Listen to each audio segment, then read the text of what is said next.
Bustamante, el abogado representante de los trabajadores del Congreso de Sonora. Bienvenido, Gustavo. Buen ¿Cómo día, estás? Luis Alberto. Gracias por estar por acá. De nuevo, y Mauro Arturo Rivera, Mauro Rivera, él es asesor de la presidencia que está a favor de vamos a decirlo, reubicación, bueno, no, la sustitución de funcionarios en el Congreso. El juez, bienvenido, ¿cómo estás? Buenos días. Asesor de la presidencia. El juez administrativo ha fallado, como se prevía, en favor de la restitución de los funcionarios del Congreso. Están entrampados porque no puede hacer Morena cambios, necesita mayoría en el Congreso, que hoy lo va a votar, no sé si vaya a sacarlo el tema, y el juez administrativo de aquí en Sonora ha dicho que se restituyan al contralor, al oficial mayor, a los funcionarios. No pueden moverlos, dice el juez, que es inconstitucional, pero no sé si siga otro fallo. A ver, escuchemos las dos versiones. ¿Qué dices tú, Gustavo? ¿Qué fue lo que está pasando? Mira, en principio es un tribunal de justicia administrativo integrado por 5 magistrados, Luis Alberto. Un magistrado es el que recibe la demanda, la admite y se debe pronunciar sobre la suspensión. Y corrijo un poco la precisión porque creo que es importante hacerlo. El magistrado y el tribunal no han fallado en favor de los trabajadores. Es decir, el tema de fondo persiste, subsiste. Lo único que hizo el magistrado fue dictar una suspensión. Y esa suspensión no entra al fondo del asunto, no determina si es constitucional o no, porque de entrada este tribunal no tiene atribuciones para decir si algo es inconstitucional o no. Este tribunal es un tribunal de legalidad, es una diferencia muy sutil, pero aquí lo que implica es que este tribunal debe decidir si la ley le asiste al trabajador o al Congreso. Y en ese sentido eso lo va a hacer hasta que resuelva el fondo del juicio. Lo que dictó ayer fue una medida de suspensión. ¿Qué significa esto? Que es una medida restitutoria, porque la ley de justicia lo permite, en el sentido de que los trabajadores vuelvan de inmediato a su lugar de trabajo a desempeñar sus actividades durante el tiempo que dure el juicio. Y una vez que resuelva el fondo del asunto, ahí sí determinará quién es el que tiene la razón.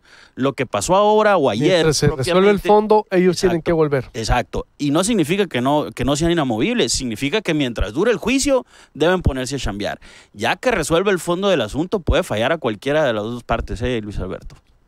¿Cuál es la posición de presidencia? Me parece muy interesante la posición del abogado, concuerdo. El tribunal no les ha dado la razón en ningún modo. Es únicamente una medida transitoria. Ahora, también es muy importante resaltar que esta medida no es firme. Afortunadamente, en nuestro federalismo, nunca una entidad federativa o un tribunal local tiene la última palabra. Va a haber un tribunal federal que eventualmente se pueda pronunciar sobre la legalidad o ilegalidad, en este caso, de esta medida. ¿Por qué esta medida es ilegal y completamente desafortunada? Muy sencillo, porque está permitiendo que transitoriamente, sin haber acreditado tener un derecho, esos trabajadores vuelvan a ser reinstalados, o eso es lo que intenta ordenar. Vamos a ver más adelante por qué no es necesario hacerlo, pero está permitiendo ellos sin haber acreditado ese derecho. Es como si yo demandara a una persona por el pago de $1.000.000 y mientras durara la controversia el juez me ordenara pagar directamente esa contraprestación. Ni siquiera la ley interna del tribunal prevé esa medida restitutoria bajo esas condiciones, porque la única posibilidad en la que permite dictar esa medida es cuando trabajadores con escasos recursos económicos, cuando sea su única forma de subsistencia, estuvieran involucrados en el litigio, lo cual el tribunal ni siquiera entró a acreditar. Es decir, normalmente esas medidas no deben de prestarse de esta forma. Además de ello, eso vulnera el orden público. Es decir, hay un interés en que el Congreso pueda proseguir con su actividad administrativa sin ser, por así decirlo, perturbado por esta orden judicial. Tan es así que inicialmente en el primer amparo, o el amparo que más se ha discutido aquí, el propio juez de distrito determinó que era improcedente conceder la suspensión por la misma razón. Es decir, resulta muy curioso que un juez federal que ha pasado por una serie de exámenes, controles de calidad, que ha llegado por una designación, un proceso muy complejo y no solamente designación directa, advierta que no se podía conceder la suspensión por vulnerarse el orden público, y otro tribunal, a pesar de estar la misma causal involucrada, aprecie exactamente lo contrario. Al juicio del Congreso subsiste la facultad de nombramiento porque esos trabajadores siguen cesados hasta la fecha, siguen siendo cesados, no se ha determinado el fondo, y además de ello esa decisión ni siquiera es firme, procede un recurso de revisión interno y con posterioridad del juicio de amparo. El artículo 116 de la Constitución Federal garantiza una autonomía cameral interna y es la Cámara de Diputados, el Congreso local, el que determinará en suma cómo proceda Entonces, ¿es ilegal haber ordenado entonces volver a los trabajos? Sí, a juicio del Congreso, esa determinación es ilegal y así se demostrará ante los tribunales. ¿Cómo, Gustavo? Yo quisiera debatir ciertos puntos o aspectos específicos. Refiere el abogado que no es una resolución que sea firme. Significa que no fue la última decisión en materia de la suspensión. Y tiene razón, porque todavía el Congreso puede interponer un recurso ante el propio tribunal y eventualmente, si deciden intentar un amparo, que desde nuestra óptica sería improcedente, porque el amparo solo se promueve por parte de particulares, no de autoridad. Pero en fin, si bien es cierto que no está firme, Luis Alberto, cuando uno impugna una resolución de un tribunal, tiene que atenderse a los efectos que produce esa impugnación. Cuando tú impugnas un acto, el tribunal de alzada tiene que determinar si le priva de efectos a la resolución original, a la suspensión, o si determina que cuando resuelva la alzada, la apelación o la revisión, deberá dejar sin efecto esta materia. ¿Qué quiere decir esto? Que esta resolución, esta suspensión, aunque se impugna, tiene plena validez mientras el tribunal o la superioridad no la revoque. En este caso concreto, la suspensión vale hasta que un tribunal de alzada determine que es inválida. ¿Qué sería? Por lo tanto, debe respetarse. ¿Un federal? Tiene que ser, no, esta suspensión la dio un magistrado. La revisión tendría que decidirse por los 5 magistrados del tribunal. Solo hasta que este tribunal diga que esta resolución fue ilegal, entonces dejará de tener validez, pero por lo pronto es perfectamente válida y debe respetarse. Y tienen que volver entonces, se tiene que respetar que los trabajadores... Si no, se violaría la suspensión y eso trae una serie de consecuencias. Pero además, refiere que no se acreditó ningún derecho. Los trabajadores acreditaron ser trabajadores con sus nombramientos correspondientes. Y refiere que no procede la suspensión. El artículo 65 de la Ley de Justicia establece claramente las hipótesis cuando procede. Y una de ellas es cuando a criterio del magistrado sea necesario otorgar efectos restitutorios con el objeto de conservar la materia de litigio e impedir perjuicios irreparables, que es lo que nosotros estamos argumentando.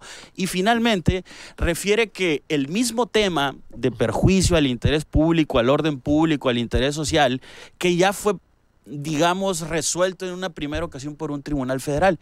Eso fue cierto. ¿Y qué tenemos ahora? Que hay un tribunal de justicia que razonó de manera diferente, también es cierto. Pero eso no es nada fuera de lo normal en materia de litigio. No solo eso, Luis Alberto. Cada tribunal tiene perfectamente definida su competencia. Ninguno es superior al otro, cada tiene su materia. Pero incluso a nivel federal hay criterios encontrados entre jueces iguales, no solo entre jueces, entre tribunales colegiados que son de un nivel superior. Hay tesis encontradas, un mismo tema lo resuelven diferente. Por eso entra la Suprema Corte y determina aquí hay contradicción de tesis, de criterios, y yo como autoridad superior en materia judicial voy a definirlo.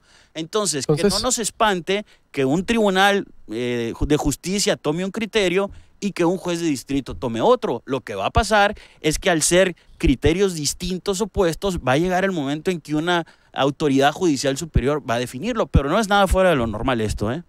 En primer término, es interesante que se hable de la improcedencia del amparo por ser el Congreso una autoridad. No es cierto.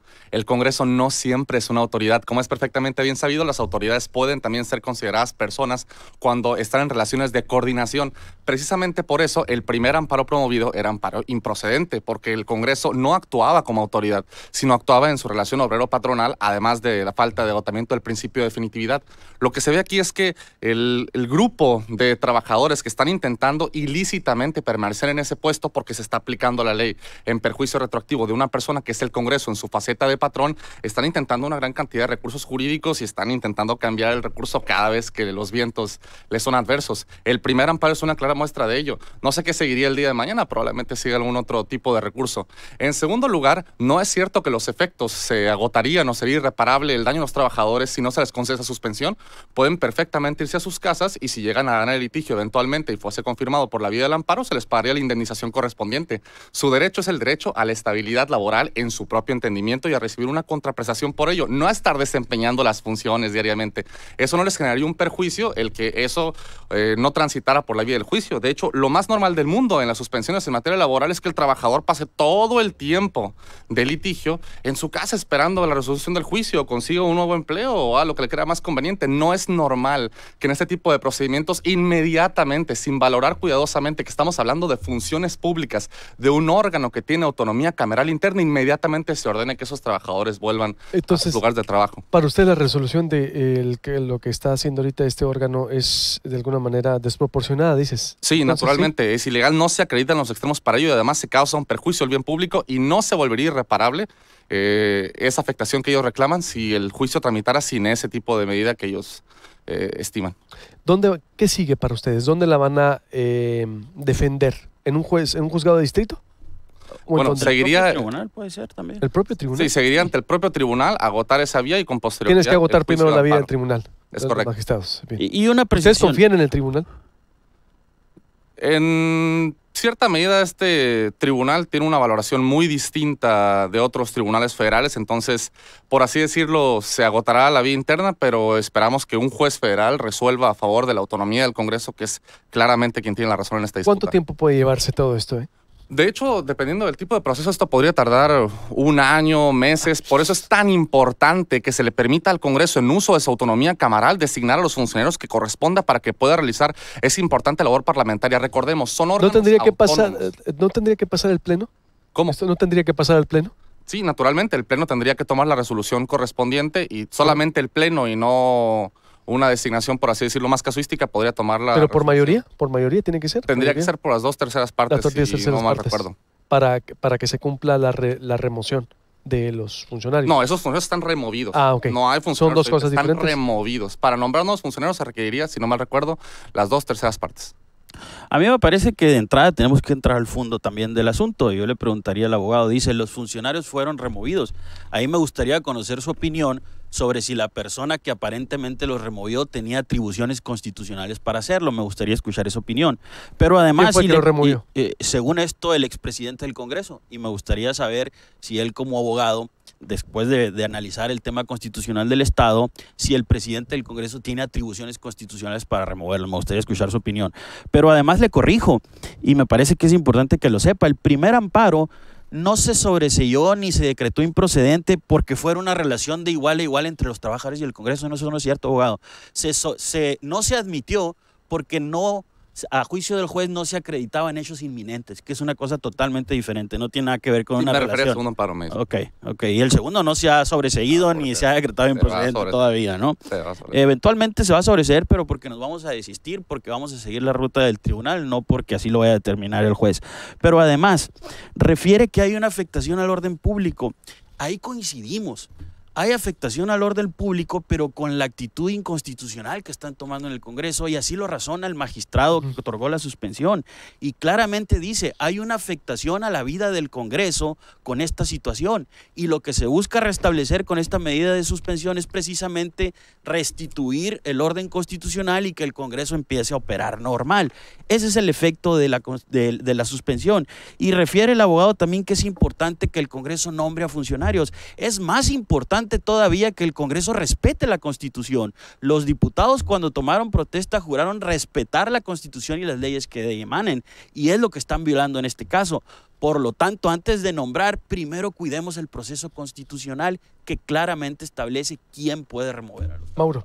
En primer término, es muy importante que ese amparo, el segundo amparo, no va a ser sobreseído, pero precisamente porque se van a desistir, porque si no se desistieran, ustedes saben claramente que ese amparo no podría prosperar en lo más mínimo. Se actualizan diversas causas de improcedencia desde el principio. Ese amparo estaba condenado a fallar. Precisamente por ello, ante la falta de otorgamiento de la suspensión provisional y definitiva, cambian la ruta jurídica porque saben que van naturalmente perdiendo por la vía jurídica. Y me parece muy importante el contexto. ¿Cuál es el contexto de estos nombramientos? El contexto es una reforma constitucional a la Constitución de Sonora unos días escasos antes del cambio de legislatura para tratar de maniatar y atar al Congreso local. El Congreso local del Estado de Sonora actualmente, por vía de esta reforma inconstitucional, es el Congreso más débil de todo el país. No puede aprobar el presupuesto plenamente como cualquier otro Congreso. Tiene limitada facultad legislativa, tiene que acordar acciones legislativas conjuntas. De hecho, esta reforma constitucional, dentro del que se enmarca este artículo 64, fracción 31, que que es también inconstitucional en relación con el transitorio segundo, ha sido una de las reformas más impugnadas en la historia del país. 5 diferentes órganos están cuestionando esta reforma frente a la Suprema Corte. Naturalmente, juraron guardar y hacer guardar la Constitución, no solamente la de Sonora, sino la federal. Y esta reforma es inconstitucional, limita la autonomía del Congreso y petrifica o intenta petrificar retroactivamente a trabajadores que no cumplen con las condiciones de un servicio civil de carrera en virtud de un transitorio que es naturalmente inconstitucional. Y aquí lo que prima es el respeto al 116 de la Constitución Federal. Gustavo, para ir cerrando, quiero agradecerle la presencia del ministro Mauro, porque ya se arrojó atribuciones constitucionales al decir él si se viola o no la Constitución con esta reforma jurídica. Yo soy muy respetuoso de las instituciones y esperaré a que la Suprema Corte así lo determine. Pero más aún, podrá criticarse lo que quiere esta reforma, pero no hay de otra más que respetarla y cumplirla mientras un tribunal, que es la Suprema Corte, no determine que es inconstitucional. De hecho, Luis Alberto, hay una posibilidad de que las reformas cuya constitucionalidad se combate a nivel de Suprema Corte, la propia Corte determine suspender la aplicación de esa ley o de esa reforma. Y lo solicitaron y no lo concedieron. ¿Qué significa esto? Que la ministra ponente determinó que esta reforma constitucional, por más criticada que sea, debe respetarse por todos porque no autorizó que se suspendiera su aplicación. Pero además, y me parece que el abogado tiene que analizarlo de esta forma, el hecho de que el Ejecutivo pueda hacer observaciones en materia presupuestal no es algo nuevo. Es algo que la propia Suprema Corte aprobó cuando resolvió la controversia de Fox. Cuando el Congreso le vetó el presupuesto a Fox, la propia Suprema Corte dijo que eso es válido y que todos los congresos tienen esa facultad de hacer observaciones en materia constitucional. Eso fue hace más de 10 años, Luis Alberto. Naturalmente no se controvierte esto. Ustedes saben perfectamente que lo que se controvierte es que la mayoría mínima para aprobar el presupuesto sea de las 2/3 partes y que aún esto pudiera ser vetado, que ustedes saben perfectamente que las 2/3 partes a nivel del Congreso Federal puede hacer el overruling del veto del Poder Ejecutivo, y en cambio en Sonora se requieren las 2/3 partes y sin importar la mayoría, podría ser el 90% del órgano, el veto en términos de la Constitución de Sonora seguiría procediendo elevando la mayoría a uno más. Eso es notoriamente inconstitucional y lo digo evidentemente a mi juicio, no es que esté decretando inconstitucionalidad o tenga facultad alguna, así como perfectamente cada vez que das una opinión, das tu opinión personal al respecto, sin que yo diga que te has arrojado atribuciones de tribunal alguno. A mi juicio eso es notoriamente inconstitucional y eso no es lo que se resolvió en la controversia de Fox y perfectamente lo sabe. A ver, para ir concluir. Es muy diferente, ¿no? Lo que refiere de que a mi juicio, ahí sí le doy la razón, es una opinión de él, pero no se puede arrojar haciendo afirmaciones de facto.